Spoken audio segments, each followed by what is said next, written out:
Hey guys, so today I'm going to be talking about The Green Death with the season 10 finale of Doctor Who. I gotta say, it's rare for a season to be, like, all the episodes to be good. This season is 5 for 5. That hasn't happened since season 7, and it rarely happened since. So, great job, Barry Letts and Terrence Dicks, for an amazing season of television. Um, so this story is such a memorable one. I think it's one of poetry's most famous ones. The one of the giant maggots, who honestly are designed very well. The giant fly, no, that's not designed well. That looks awful. But the giant maggots, honestly, hold up pretty well. It's nice to see Unit again. You know, we've taken a little break of them since the premiere, so it's nice to get back in with the Brigadier and Sergeant Penton and Mike Yates. And I think all three of them are utilized well, especially Mike Yates, going undercover and getting hypnotized, which leads into his next appearance in Invasion of the Dinosaurs. But that's a video for another time. I like the environmental messages of the episode. I think they'll handled very well. You know, they were definitely prevalent without being overly preachy, because you still have like an exciting story. I love the boss, the villain of the episode, the evil computer. His voice is so iconic, like very megalomaniac. Stevens, Stevens, Stevens. Like, how could you forget that guy?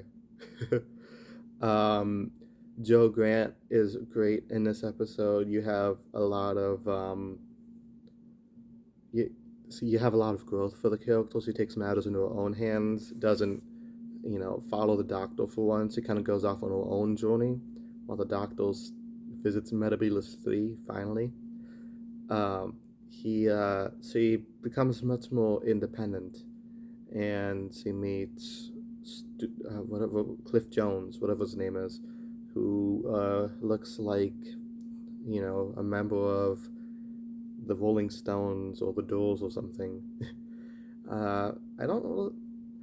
I don't really know how I feel about him because he's kind of condescending to Joe, which works with the Doctor because the Doctor is like hundreds of years old and he's like a genius scientist, and Cliff's just some guy in his 20s, which I don't know, it just feels more rude than charming like the Doctor. But they fall in love, and I think they have good chemistry considering the fact that Katie Manning and Stewart were dating at the time. So you have good chemistry there. Um, but I like how she chooses to leave him to help save the Amazon, and marrying him is just a bonus. It's not just I'm going to marry him because I have no life of my own, like some of the other companions. She actually has like a purpose. She wants to do something. She wants to save the world and stuff. And I like how we follow up with her later in the Sarah Jane Adventures. But for now, I love that final scene of the episode where the Doctor and Joe say goodbye. It's a very emotional moment, and I think it's definitely earned because Joe has been part of the show for 3 years now. She's a very well loved companion, and her and John Pertwee have such good chemistry together. It just feels like the end of an era. And honestly, I was tearing up a little towards that final scene. Well, they say goodbye, and the Doctor walks out, and Joe looks back, and he's gone, and you see him drive away alone in a dog. That's so sad, man. Because I'm such a huge fan of both of their characters and their interactions with each other. Seeing them say goodbye and knowing that they never reunite is sad. It's tragic. But I think it's a very good exit. Of course, he does return in the Sarah Jane Adventures, and that's really good as well. But for now, like, it's goodbye, and it's hard to say goodbye to people, but sometimes you just have to. So overall, a great way to end the season. Great villains, great supporting characters, great exit. Um, some of the effects, whether on the elevator, look really silly because you could tell it's a green screen. But, I've always said this about Doctor Who. The show has a very small budget, especially in this era, but they make up for it with good acting and good scripts. So, honestly, who cares how bad the effects look? It's still a great show. And I think some people need to be more open minded about that, especially younger people, I would suppose. So yeah, let me know down in the comments what you guys thought of The Green Death.